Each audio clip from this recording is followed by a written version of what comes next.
Deep in the verdant, mist-shrouded valleys of northern Vietnam, history was not merely being written, it was being violently forged. The year was 1954, and the world was watching the closing act of a tragedy that had begun nearly a century prior.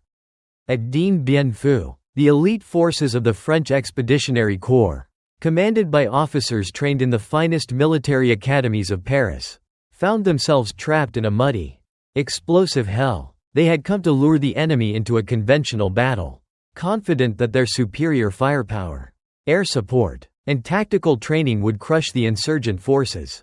Instead, they found themselves besieged, strangled by an invisible noose that tightened with every passing hour. The architect of their destruction was not a graduate of St. Cyr or West Point. He was a former history teacher, a man of slight build and gentle demeanor, who had learned the art of war not from drill sergeants, but from the dusty pages of encyclopedias and the bitter reality of colonial oppression. His name was Vo Nguyen Giap, and he was about to achieve the impossible, the defeat of a Western colonial power by an indigenous Asian army. To understand the magnitude of Giap's achievement, one must look back to the soil that bore him. Born in 1911 in Quang Binh Province, in what was then French Indochina, Giap grew up in a land defined by subjugation. The French mission civilisatrice, the civilizing mission, was a veneer for brutal extraction and political repression. Yet, Giap was a son of the scholarly elite, a Mandarin class that valued intellect and resilience. As a young man, he was possessed by a fierce intelligence and a burning nationalism. He attended the prestigious Lycée Quoc Hoc in Hue, the same school that had educated Ho Chi Minh and Ngo Dinh Diem, placing him at the crossroads of Vietnam's future. He devoured history, fascinated particularly by the campaigns of Napoleon Bonaparte. He stood in front of classrooms in Hanoi, teaching the history of the French Revolution to Vietnamese students, detailing the rise of the guillotine and the fall of monarchies, all while the French Sûreté watched from the shadows. But the classroom could not contain the fire rising within Vietnam. The turning point for the mild-mannered teacher was personal and devastating. In the crackdown on nationalist movements, the French authorities arrested his first wife, a fellow revolutionary. She died in a French prison, a victim of torture and neglect. Her death shattered the academic detachment of Giap's life. The chalk dust on his hands was replaced by the cold steel of resolve. He realized that independence would not be granted through petitions or diplomacy, it would have to be seized through blood. In 1940, he fled to China, joining the exiled Ho Chi Minh, the charismatic father figure of the Vietnamese Revolution. Ho saw something in the intense, grieving teacher, a strategic clarity and an organizational genius that the nascent movement desperately needed. The task Ho Chi Minh assigned to Giap in 1944 would have seemed laughable to any professional soldier. In a remote forest near the Chinese border, Giap was ordered to form the Vietnam Propaganda Liberation Army. His force consisted of 34 men. Their arsenal was a pitiful collection of flintlocks, a few rifles, and a pervasive will to survive. Standing before this ragtag group, wearing a fedora and a white suit that seemed incongruous with the jungle, Giap proclaimed the birth of an army that would one day shake the world. His doctrine was simple but profound. Political indoctrination was as important as marksmanship. A soldier who knew why he was fighting was worth 10 who were merely following orders. The early years were a masterclass in guerrilla warfare. Giap applied the principles of Mao Zedong but adapted them to the unique geography and psychology of Vietnam. He avoided head-on collisions with the superior French forces, choosing instead to strike only when victory was assured, then melting back into the jungle. It was the war of the flea against the dog, bite, jump, and bite again, until the dog is exhausted and mad. As the years ground on, his army grew from 34 men to thousands, then tens of thousands. They scavenged weapons, stole from the enemy, and forged a logistical network that relied on human backs and bicycles rather than trucks and trains. By 1953, the French were weary. The war had become a dirty war, a drain on the treasury and morale of post-war France. They sought a decisive battle to crush the Viet Minh and force a favorable negotiation. They chose the valley of Dien Bien Phu, establishing a massive air-supplied fortress deep in the hills. It was intended to be a trap for Giap. The French commanders believed that Giap would be unable to move heavy artillery through the roadless, mountainous jungle to challenge them. They were fatally wrong. What transpired at Dien Bien Phu remains one of the greatest feats of military logistics in history. Giap mobilized an army of peasants, coolies, and volunteers. They dismantled heavy howitzers piece by piece and dragged them up steep, muddy slopes by hand, inch by agonizing inch, camouflaging them with fresh leaves every dawn to hide them from French aircraft. It was a feat of human endurance that defied Western engineering logic. When the guns were finally in place, pointing down at the exposed French garrison, Giap made the most critical decision of his life. His Chinese advisors urged a human wave attack, a swift, massive assault to overrun the French.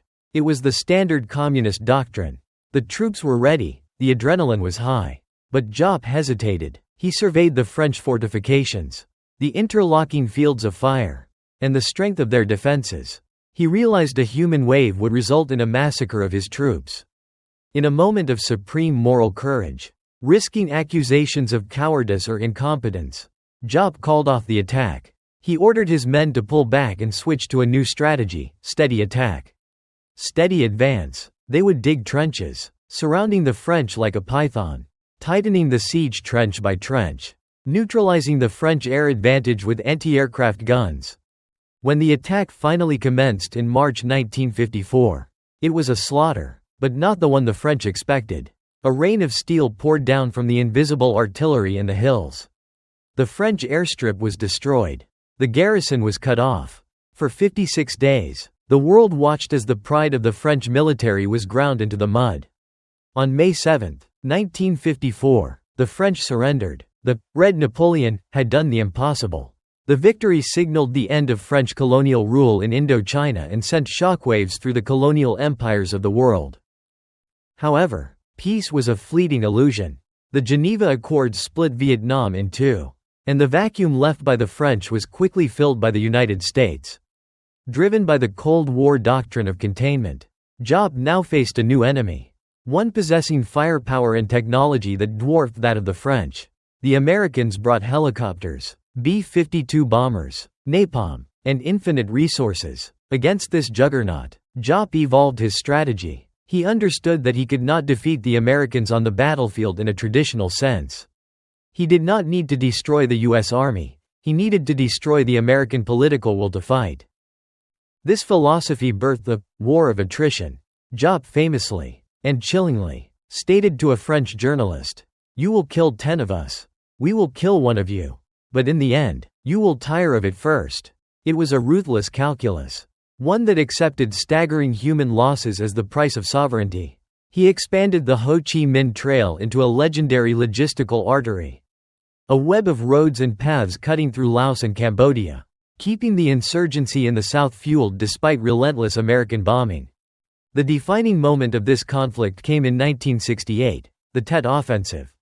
During the Lunar New Year holiday, Giap coordinated a massive, simultaneous assault on over 100 cities and towns across South Vietnam. Militarily, it was a disaster for the North. The Viet Cong and North Vietnamese army suffered horrific casualties and failed to hold the cities or spark a general uprising. By tactical standards, the U.S. and South Vietnamese forces won decisively. But Giap, the political soldier, saw beyond the body count. The images of fighting in the U.S. Embassy compound in Saigon were beamed into American living rooms. The illusion that the war was being won was shattered. Tet broke the psychological back of the American public and the Johnson presidency. Giap had lost the battle but won the war. The years that followed were a slow, bloody grind toward the inevitable. As the Americans withdrew, practicing Vietnamization, Giap prepared for the final strike. In the spring of 1975, the North Vietnamese tanks rolled south. The speed of the collapse stunned the world. On April 30, 1975, a North Vietnamese tank crashed through the gates of the Independence Palace in Saigon. The war was over. The country was unified. The history teacher had completed his lesson.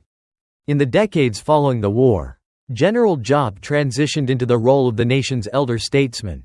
He traded his uniform for civilian clothes, advocating for science, education, and peace. He met with his former enemies, including Robert McNamara, the architect of the American War. In these meetings, the contrast was stark. The technocrat obsessed with data and kill ratios versus the historian who understood the unconquerable nature of a people fighting for their home. Giap explained that the Americans had never understood Vietnam. They saw it as a domino in a geopolitical game. Whereas for the Vietnamese, it was simply a struggle for the right to exist. Vo Nguyen Giap lived to be 102 years old, passing away in 2013. His life spanned the entirety of Vietnam's modern struggle. He was a complex figure, revered as a national savior, yet not without controversy regarding his ruthless tactics and the immense cost of his victories.